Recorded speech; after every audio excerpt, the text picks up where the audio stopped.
Yo, what's up YouTube? Dirty Dan Gaming coming back with another Rise of Kingdoms video. And today we are going to continue on the Infantry Wheel of Fortune commanders and the next and last infantry commander that we have had released to us in the cycle of commanders. So without further ado, let's check them out.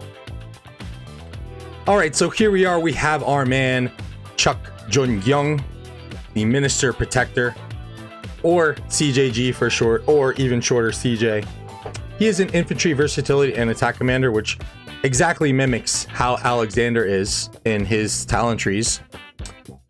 I gotta say, I was really having much higher expectations for CJ. I wish I had CJ maxed so that way I can try testing myself, but I still feel like CJ Pakal could be a thing.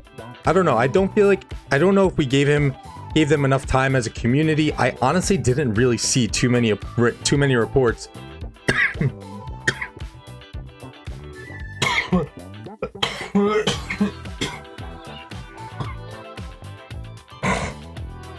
Oh. I honestly didn't see too many rally reports with CJ and Pakal. So until we're able to see those, the verdict is going to remain unclear and the meta is still going to be Pakal Herald. But let's jump into his skills and see what CJ has got going for him. First skill, Courageous, deals direct damage factor up to 1700 to the target. If the target has been reduced to 30% or less units remaining, deals an additional direct damage factor up to 300. Pretty good skill, decent damage. I mean, it's up there in terms of standard legendary commander damage. The second part of the skill is definitely going to be more geared for open field. I don't think you're really going to get too much use out of that in a rally scenario. But all in all, a pretty solid skill. Next, we have Mubon. Infantry units led by this commander gain up to 40% increased attack. They deal up to 5% increased damage against cavalry, but take 5% more damage from archers. This is Lilith's way of telling us, hey dummies, stop trying to reinvent the wheel and just attack the troops that are supposed to be countering the other troops. We're seeing this more and more as new commanders are released. You have seen it with definitely Jadwiga and I believe Cyrus as well. Maybe not Cyrus. Jadwiga definitely for archers, against archers, and I don't know who else, but you're seeing this more and more. So this is becoming a little bit more of a norm. So when you're on the open field, you definitely want to be targeting the cavalry marches to ensure that you're getting that extra 5% damage boost. Next, we have Stalwart. While on the map, troops led by this commander have a 40% chance to take up to 50% less skill damage. This damage reduction effect can trigger once every 4 seconds. So 40% is pretty good. However, you really need the stars to align in order for you to take full advantage of this. This is definitely going to help in the open field when you're just kind of pocketing it randomly and you're getting just kind of splattered with, you know, skill damage all over the place anyway. But in a rally situation, again, you really need the stars to align pretty well. Now, again, I haven't been able to get my hands on CJ and test properly in a rally situation, so maybe there's a way that you can... Actually, there is no way you can get it because it's 40% chance. So all in all, pretty good skill. Let's move on.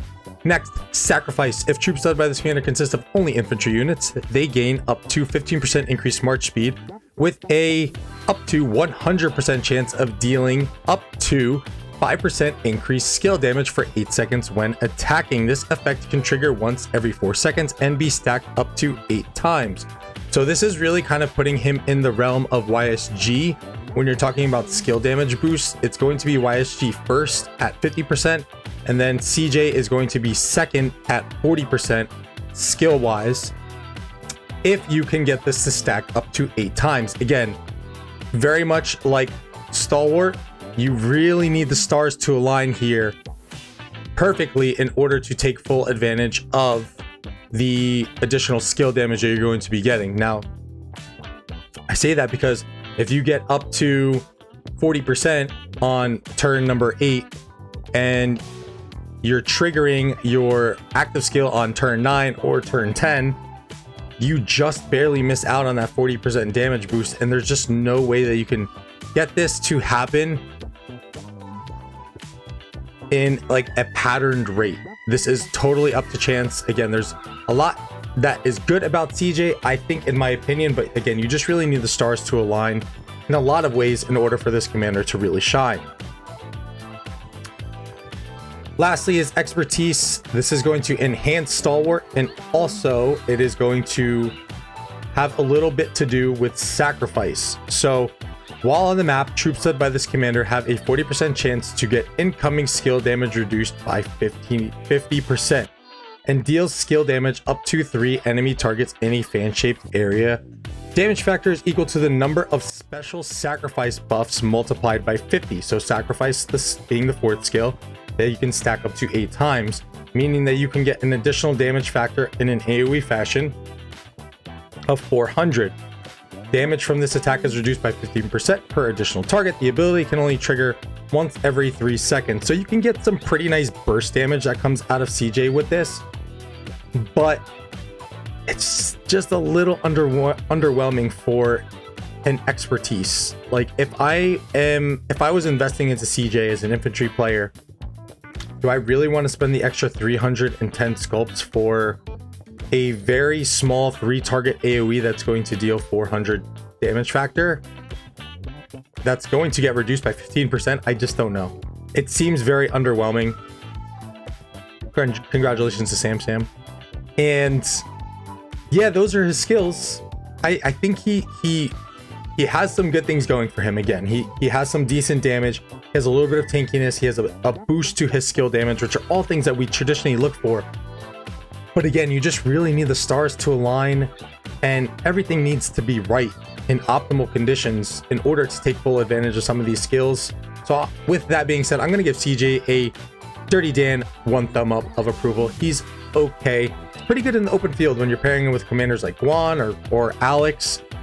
But again, there's just really not enough there where I think that he's all that great that you're going to be dumping all of these, commander sculpts into.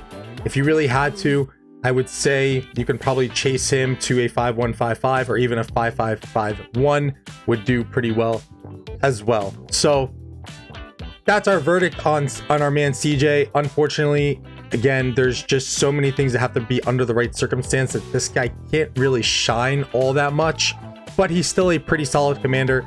And if you wanted to bring him into the minimum investment, you're only spending a couple hundred universal sculptures onto him, and he's still going to be a pretty solid open field pairing for you. So hope you guys enjoyed the video. If you guys did enjoy, please consider slapping a like and subscribing down below. It's all totally free, and you can change your mind later if you don't like me. And if I missed anything about CJ, and if you guys had any thoughts and opinions on him, please leave a comment down below as well. I'd love to get the discussion going on somewhat of a new commander. And everyone stay tuned, because tomorrow I'm going to be dropping the who should you be investing into first rendition of the Infantry Wheel of Fortune commanders for Season of Conquest. So stay tuned. There's a lot coming for the channel. As always, thank you all guys so much for the support. I love you guys. And with that, I'm out. Peace, everyone. Have a good week.